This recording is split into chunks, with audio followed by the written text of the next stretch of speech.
देखो पेपर में दो चीजें होती हैं, एक होता है कंटेंट और एक होता है प्रेजेंटेशन, है ना।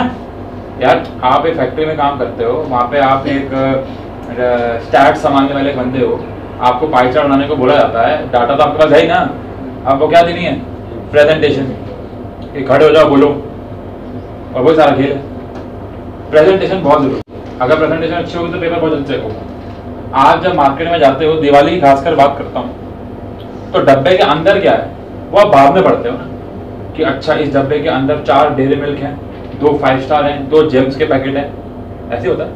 लेकिन सबसे पहले देखते हो आप डब्बा, कि जरा वो वाला डब्बा दिखाना, कि नहीं, या आप ऐसे बोलते हो कि जरा ऐसा डब्बा तो इसमें 4 5 स्टार हो, 5 फ्रूटी हो, 2 संतरे हो, 4 केले हो, ऐसे नहीं मांगते ना आप क्या बोलते हो कि वो डब्बा दिखाओ। अब उसके अंदर क्या बात की बात है, वो तो खोलने की अनुमति है नहीं ना। तो ऐसे ही अगर आपका पेपर की प्रेजेंटेशन अच्छी होगी तो टीचर सबसे पहले बार आपका चेक करेगा फ्रेश माइंड से। ओवर राइटिंग से आपको बचना है। अब ओवर राइटिंग से कैसे बचते हैं बताता हूं आपको। मान लेते हैं कोई भी डिफाइन है, मान लो लेट्स से अल्फा पार्टिकल की डिफाइन, तो मैं अगर सीधा लिखना शुरू हो जाऊंगा, alpha particles are charges having +2 charge on them. गंदी है डिफाइन, 2 बार चार्ज आ गया, तो मैंने एक बार क्या काटा? चार्ज। तो मैंने लिखा alpha particles are species having +2 charge on them, और अच्छी है ना। लेकिन ऐसा करते वक्त कटिंग हो गई, ओवर राइटिंग हो, कैसे बचें? मन में एक बार डेफिनेशन को बोल लो। पूरे पेपर में एक एक नंबर की छोटी छोटी डेफिनेशंस 10 आएंगी, और हर एक को मुंह में दोहराने से आपको पूरे पेपर में 5 मिनट भी एक्स्ट्रा नहीं लगेंगे। हमने आपको 2.5 घंटे पेपर खत्म करवाया है, आपको बोर्ड में मिलने वाले 3 घंटे, तो मेरे को तो लगता है समय की तो कोई कमी है नहीं आपके पास। तो हर एक छोटी छोटी डेफिनेशंस को अगर आप मन में दोहरा रहे हो, मेरे यकीन मान लो ओवर राइटिंग से बच जाओगे। 50% ओवर राइटिंग अभी कम हो जाएगी, 50% कटिंग कम हो जाएगी, 100% तो रोक नहीं सकते। सेकेंडली, अगर आपको मैं बोलूं कि बेटा रिप्रेजेंटेशन और अच्छी कैसे करें, तो आपको पता है इंपॉर्टेंट लाइंस को, इंपॉर्टेंट फ्रेजेस को मार्क कर दो। एक क्वेश्चन आया, name the process which is used to convert vegetable oil into vegetable ghee. अगर आपने सिर्फ लिखा hydrogenation, it is okay, but आप लिख रहे हो the process is known as, तो अंडरलाइन कर लो क्या? जो भी आंसर आपके हैं उसमें इंपॉर्टेंट फ्रेज क्या कर लो? अंडरलाइन। इससे पहला फायदा ये है पेपर अच्छा लगेगा, बाहर में क्या। दूसरा फायदा ये है कि आपने टीचर को मजबूर कर दिया कि वो वही शब्द पढ़े, क्योंकि आपने क्या कर दिए? एक बहुत बड़े पोस्टर पे लिखा होता है धमाका धमाका धमाका, और उसके नीचे लिखा होता है एड्रेस। आपकी नजर कहां आती है, धमाके पे या एड्रेस पे? जब कैरेक्टर लिखते हो इंग्लिश में, तो उन कैरेक्टर से, मान लो आप एनी फ्रैंक का कैरेक्टर लिख रहे हो, उसके 5 कैरेक्टर, उसका आप पूरा पेज लिख रहे हो, और कैरेक्टर्स आ गए कि वो बहुत ही ज्यादा ये थी, मूडी थी, वो थी, प्राण, तो जो मूडी अंडरलाइन कर दो, है ना। फ्रेंडली थी वो अंडरलाइन कर दो, मैथ्स में इंटरेस्ट नहीं था अंडरलाइन कर दो, रोमांटिक नॉवेल्स में इंटरेस्ट था अंडरलाइन कर दो, ये अंडरलाइन कर दिया आपने। टीचर पूरा आंसर पढ़ेगा, क्या पढ़ेगा? मूडी, अरे वाह, अरे वाह, अरे वाह, अरे वाह, अरे वाह, ठीक है। देखो चांसेस है कि टीचर पढ़ ले, लेकिन ये भी तो चांसेस बन गए कि वो ना पढ़े और आपके बाकी ग्रामर्स की मिस्टेक्स इग्नोर हो जाए। अब बात करते हैं वर्ड लिमिट्स की, जो इंग्लिश में बहुत कम आएगी आपके, इवन हिंदी में। वर्ड लिमिट होती है 150 से 200 वर्ड। किसी चीज की बोलो, आपको 150 लिखने हैं, किसने बोला 200? 50 शब्द लिखने में 1.5-2 मिनट लगते हैं, 2.5 मिनट लगते हैं। आपको सोच के लिखना है तो 5 से 10 मिनट लग सकते हैं, बचाओ ना टाइम। उन्होंने क्या बोला है? 150 से 200। तो अगर आप 150 लोगे तो ये गलत है, उन्होंने तो बोला 150 से 200। अच्छा, अब सबसे बड़ा लफड़ा, शब्द कैसे गिने? लल्लू बच्चा 1 2 3, होशियार बच्चा 1, बकवास कुछ नहीं करना है इसमें से। आप आज घर जाओ, या जब भी आपका इंग्लिश पेपर होगा उससे 2 दिन पहले शीट खरीदो, 2 रुपए की एक आती है, 1 रुपए की एक आती है, पैराग्राफ लिख दो। एवरेजली कैलकुलेट कर लो आपकी एक लाइन में कितने शब्द आते हैं। मेरे में 8 आते हैं। Is, am, are, was, were, helping verb, format, ये सब शब्द में कैलकुलेट नहीं होते, मेरे 8 आते हैं। अब मुझे 150 से 200 वर्ड का क्या लिखना है?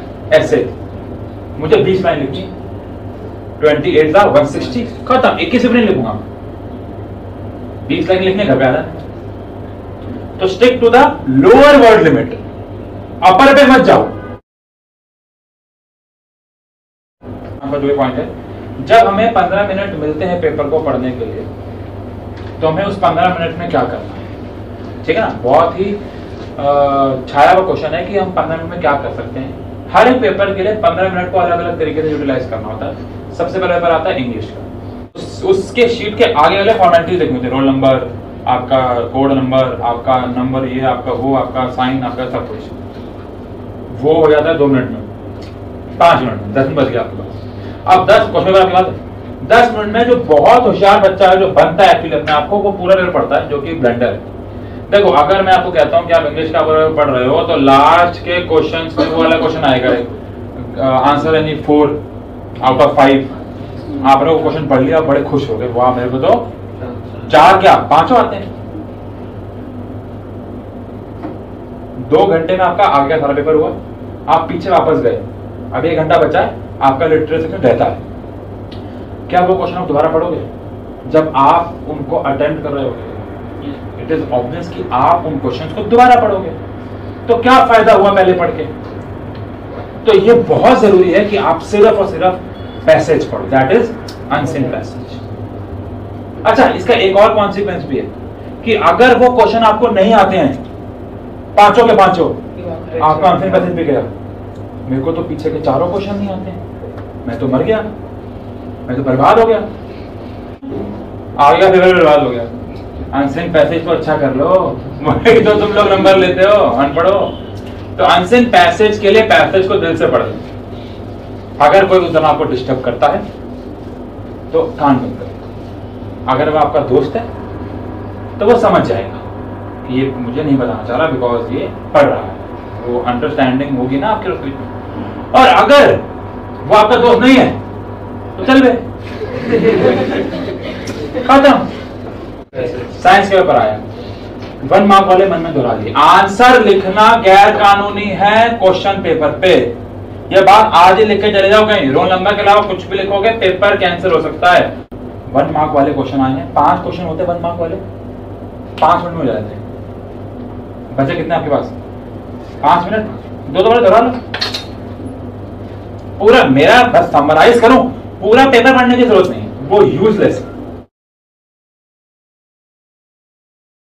और पार्ट आया वो है सीक्वेंस। क्या है? मैं ये बहुत ही पर्सनली मैं आपको समझाना चाहता हूँ इसमें क्या इशू। मैं एक बोर्ड का एग्जामिनर हूं जो पेपर चेक करने वाला है। ये क्वेश्चन पेपर है बोर्ड का, क्या? और ये है मेरे पास एक answer sheet, question paper answer sheet. पहला पेपर चेक कर रहा हूँ, पहला और दूसरा और 10वां और 15वां, मतलब आज मेरा पहला पेपर चेक करने का। ये पकड़ो क्वेश्चन पेपर है, ऐसे पकड़ना, ये क्वेश्चन पेपर है, ठीक है बेटा। अब ये जो बच्चे का आंसर शीट है उसने सबसे पहले क्वेश्चन किया पहला, कौन सा? पहला। साइंस का पेपर चल रहा है, बहुत बढ़िया, अरे वाह शाबाश, ठीक है। पहले के बाद उसने किया है 26वां, कौन सा? कोई बात नहीं, अरे वाह कोई बात नहीं बेटा, 26वां किया, ऐसे रखा, ऐसे खोला और ये पकड़ो बेटा 26वां क्वेश्चन खोला। अच्छा 26वां किया, 26वां कर लिया, खट्टा है, अरे बाबू। 26वें के बाद उसने किया दूसरा, कौन सा? अपना बनाने पड़ता है। 26 के बाद कौन सा किया है? दूसरा। अच्छा दूसरा किया, कोई बात नहीं, ये अच्छा दूसरा का यहाँ पे, कोई बात नहीं, टीचर ने अपने गुस्से को कंट्रोल किया, कोई दिक्कत नहीं, बच्चा है छोटा है नादान है, कोई बात। कौन सा क्वेश्चन पे? दूसरा। अरे वाह बहुत अच्छा पेपर है दूसरा। दूसरे के बाद उसने किया हुआ है 25वां। पता नहीं क्या पी क्या है बच्चा, लेकिन इतना सा किया। 25वां किया, कौन सा बर्थडे है सर? 25वां किया, कोई बात नहीं, 25वां किया। अगर 25वें के बाद मिला तीसरा, गोली चल जाती है। वो टीचर समझ जाता है कि इस पेपर में मुझे बहुत देर लगने वाली है और वो इरिटेट हो जाता है। अब वो अगर इरिटेट होगा तो 2 कॉन्सिक्वेंसेज है, या तो वो पेपर अनफेयर चेक करने लग जाएगा। अब अनफेयर के 2 कॉन्सिक्वेंस है, या तो वो नंबर ज्यादा मिल जाएंगे या कम। आप मुझे बताओ आप क्या खेलना चाहते हो, ज्यादा कम वाला खेल, रिस्क या फेयर? तो फिर पेपर सीक्वेंस में करो, यही आएगा। एक बात बताओ, 5 नंबर वाले क्वेश्चन में कितना समय लगता है? 1 घंटा। चलो 5 नंबर वाले क्वेश्चन में हार्डली 7 मिनट लगता है। अगर आप होशियार हो तो 5 मिनट, थ्योरी वाला है तो 10 मिनट। आपको एक नंबर वाले 5 क्वेश्चन करने में कितनी लगती है? 10 मिनट। आपको वहां भी 5 नंबर लेने में 10 मिनट लग रहे हैं, यहां भी 5 नंबर लेने में 10 मिनट लग रहे हैं। बेवकूफी कर दिया। अगर फिर भी आपको अपनी चलानी है तो 26, 25, 24, 23, 22, 21 ऐसे कर। ये होशियारों के लिए था, लल्लू के लिए नहीं। पूछो क्यों? क्योंकि लल्लू को 1 के बाद 17वां आता है सीधा, बीच के तो आते नहीं है ना, वो सीक्वेंस मेंटेन कर नहीं सकता। ये मैं उनसे बात कर रहा हूँ जिनको A1 लाना है और जो लाएंगे वो बेचारे प्लीज सीक्वेंस मेंटेन करके रखें, बिकॉज ये बहुत बड़ा इशू है, टीचर रिटेट कर रहा है। एक psychological issue, paper generally check होते हैं सर्वोदय विद्यालय या केंद्रीय विद्यालय या गवर्नमेंट स्कूल्स में। गवर्नमेंट स्कूल्स में एसी नहीं होता, पंखा होता है, पेपर चेक हो रहे होते हैं मार्च में, पंखा चल रहा होता है फुल, शीटें उड़ रही होती हैं, गर्मी बढ़ रही होती है, लस्सी नहीं मिलती है, चाय मिलती है। देखो मैं आपको सब कुछ कनेक्ट करके दे रहा हूँ। तो साइकोलॉजिकली टीचर इरिटेटेड है, बूढ़ा है, बीवी भी होगी,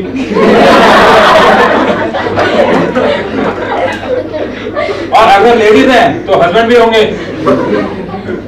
नहीं तो आप सारे कॉन्सेप्ट दिमाग में रखो। वो बेचारे वैसे ही इतने इरिटेटेड हैं, आपको ने और नहीं करना। देखो समझ। अच्छा एक और चीज, जो राइटिंग, मैंने बहुत सारे बच्चों को देखा है, इवन मैं भी राइटिंग सेक्शन ना एंड में किया करता था।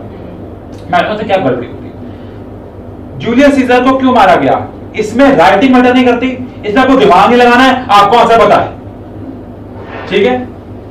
लेकिन एक अंधेरी राह में लड़का जा रहा था, पीछे से चू चू की आवाज आई, कोई भी आवाज आ गई, इसमें दिमाग लगता है। 2.5 घंटे हो चुके हैं, राइटिंग सेक्शन बचा है, दिमाग चलता ही नहीं आपका। और अगर चल भी रहे तो आप थक चुके हो ना, तो उस वक्त वो चीजें करनी चाहिए जो आप ऐसे कर लेते हो, और वो क्या है? लिटरेचर। अब हम बात करते हैं कुछ ऐसी चीजों पे जो आई गेस आपको नहीं पता थी, तो मैं आपको बताना चाहता हूँ। ये सब पेपर रिप्रेजेंटेशन के ऊपर था। इनमें 3, 4, 5 बातें अगर आप लागू करते हो तो आपके 2-3 नंबर में फर्क पड़ेगा, लिटरली पड़ेगा। ठीक, अब बात करते हैं बेटा कुछ ऐसी चीजों पे जो आई गेस आपको नहीं पता।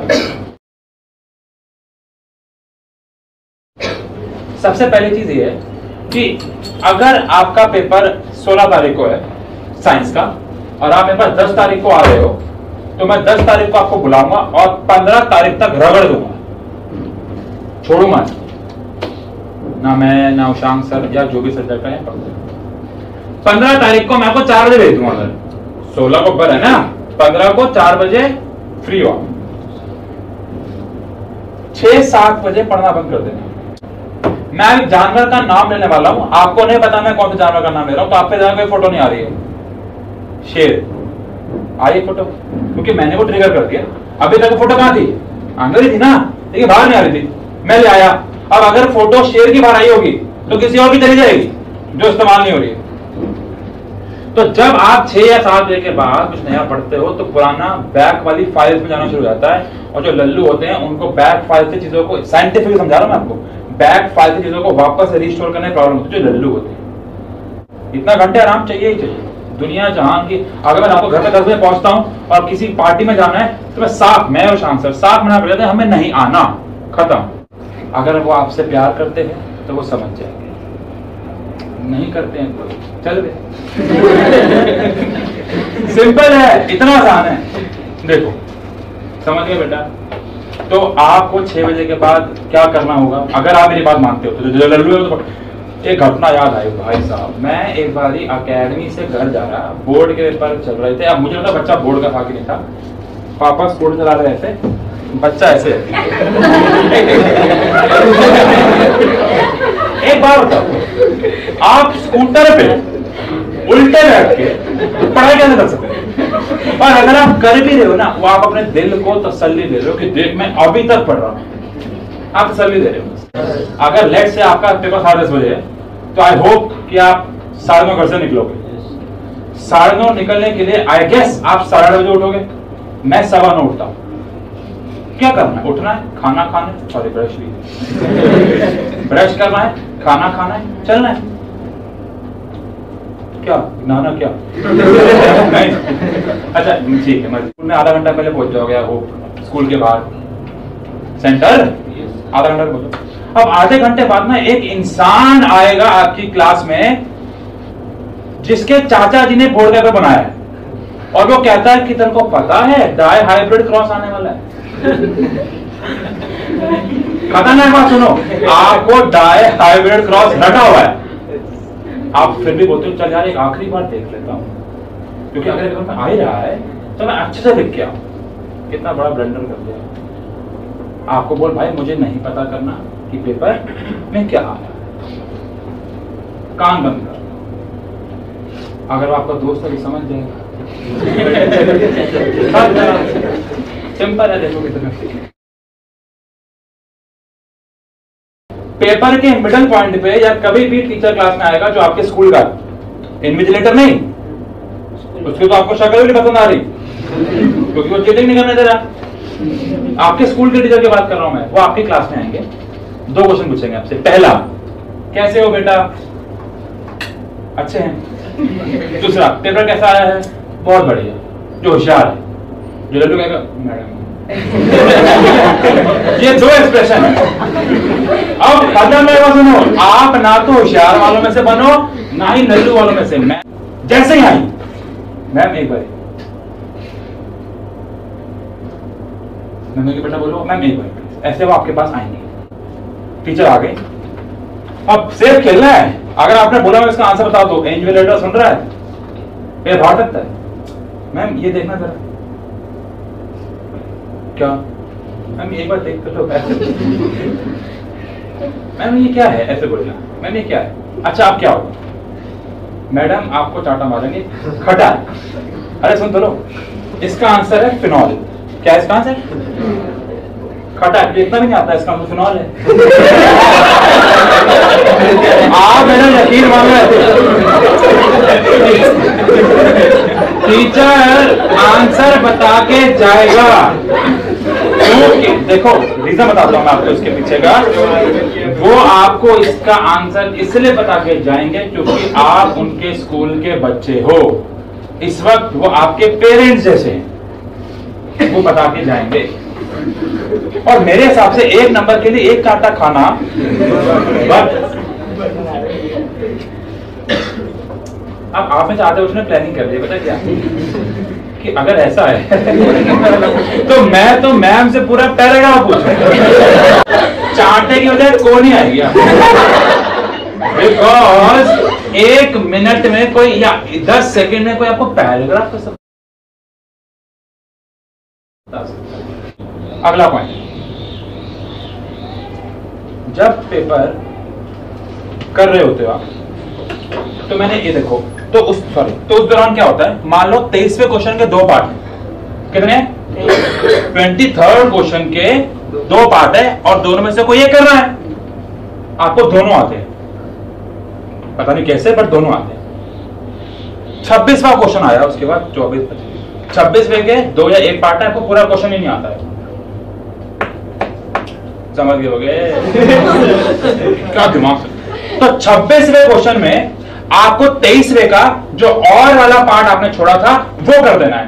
खेल सुनो, अब जब मैं पेपर चेक करता हूं, कभी आपने नोट किया हो, मैं शुरू के 5, 6, 7 या 10 पेपर में क्वेश्चन पेपर का इस्तेमाल करता हूं। आफ्टर दैट हमें क्वेश्चन पेपर की जरूरत नहीं पड़ती है। हमें इतना पता होता है इस क्वेश्चन पेपर में ये वाला क्वेश्चन इतने मार्क्स का है, हमें ये नहीं पता होता कौन से नंबर से। तो कोई बड़ी बात, जब ये दोनों क्वेश्चन पेपर में थे ना, टीचर को याद है, वो कोई बड़ी बात नहीं, हमें नंबर मिल जाएगा। अच्छा, अगर पकड़े गए तो कितना नंबर मिलेंगे? 0। पहले कितने मिल रहे थे? 0। फिर क्या फर्क पड़ा? सेकंड लास्ट चीज, ये एफएसटी के लिए बहुत अच्छा है, साइंस में नहीं है, कई जगह पे हो भी सकता है, लेकिन एफएसटी के लिए बहुत अच्छा है। ठीक है, 5 नंबर क्वेश्चन है, 10 लाइन लिखने क्रिकेट के ऊपर। आपको 9 आती है, कितनी आती है? 1 2 3 4 5 6 7 8 9। टीचर का वाह बहुत अच्छी बच्चे लिखी हैं। 4 नंबर मिल गए, 4.5 मिल गए, 5 नंबर। आपको किसने बोला है कि 1 2 3 4 लिखो, A B C D E F G लिखो? किसी के पापा को भी नहीं पता कि 10 पे क्या।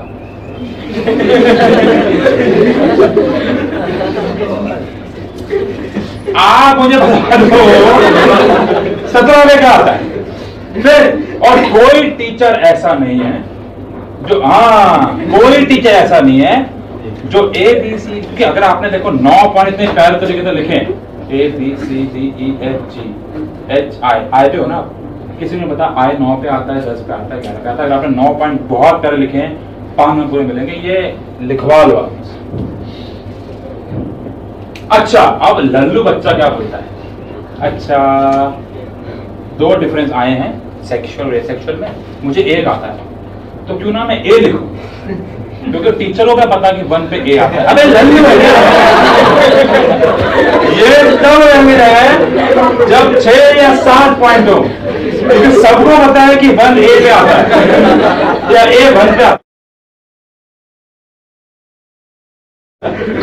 बेस्ट है, पेपर खत्म हो गया आपका, खत्म हो गया ना, आपको पता है फेल हो या आपको पता है पास हो, या आपको पता है आपके नंबर आएंगे, या दिल से बताओ कभी भी किसको लगता नहीं कि वो फेल है, वो तो रोता है आज दिन बच्चों की, या मैं तो फेल हूँ, नंबर आते 90। ये बोल रहे हैं कि बड़ों के रोते हैं पैसा नहीं है, पैसा नहीं है, पैसा नहीं है, तो रोने वाला छोड़ दो। आप जैसे ही बाहर कदम रखो, आप जैसे ही बाहर कदम रखो, अब मैं आपको घटना बताता हूँ क्या हुई थी। मैं अपना बोर्ड का 10th का पेपर देके आया, उशांक सर से बोलो, डिस्कस कर लो। सर कह रहे नहीं, मैं कह रहा हूँ सर प्लीज कर लो, मेरे को नींद नहीं आएगी, मेरे को 100 आने वाले। मैं खुश था ना सर से, 1060 से कुछ तो गलत लिख दिया। सर ने कहा 98 आ गया। लड़कियों, हाँ ऐसा कुछ था, लड़कियों की वाली बात समझते हो आप, तकिया लेके रोने वाली, पूरे दिन हुआ मेरे साथ, बेड के ऊपर कोने में तकिया लेके रोया हूँ। अगला बार इंग्लिश का आ गया शाम, पूरा दिन खराब, डिस्ट्रॉय, और अगले दिन मन नहीं लग रहा यार। अगर आपके 85 आने और 83 आ जाए चलता है, लेकिन अगर आपके 100 आने और 90 आ जाए ये नहीं चलता ना। जो बच्चे 100 वाले वो मेरी फीलिंग समझ पा रहे होंगे कि नहीं, 85 और 83 it's all same thing, but वहां पे फर्क बहुत पड़ता है। तो मेरा पूरा इंग्लिश का जो स्केड्यूल था वो डिस्ट्रॉय हो गया। अच्छा, अगर आपने पेपर डिस्कस कर भी लिया तो क्या उखाड़ दोगे, क्योंकि जब आप बाहर आओगे, अगर आप लल्लू हो तो वो आपके पास आएंगे। क्या आंसर था इसका? चढ़ाएंगे, होशियार हो तो भी आएंगे। पेपर को फाड़ दो और मैंने उनके सामने फाड़ दो। आपके पेरेंट्स से मैं बात कर लूंगा कि पेपर क्यों फड़ाया, मेरे फोन पे बात करा दो, मैं कुछ कहने नहीं वाला। कहीं ट्यूशन पढ़ते हो तो आप मुझे बताओ, झेल लो। मैं आपको बेस्ट सलाह दे रहा हूं, आज की बेस्ट सलाह पेपर फाड़ दो, कोई फायदा नहीं होने वाला पेपर डिस्कस करके। आपके दोस्त जो बाहर आएंगे वो आपसे डिस्कस करने के लिए बोलेंगे, बाकी बच्चे डिस्कस करने के लिए बोलेंगे, आप बोलना मैंने पेपर फाड़ दिया है। अगर तुमने पेपर फाड़ दिया है, दोस्त है तो समझ जाएगा समझ गए। और अगर ये सारे तुक्के नहीं चलते हैं तो दही और चीनी तो है आपकी मम्मी के पास रामदेव वाला नुस्खा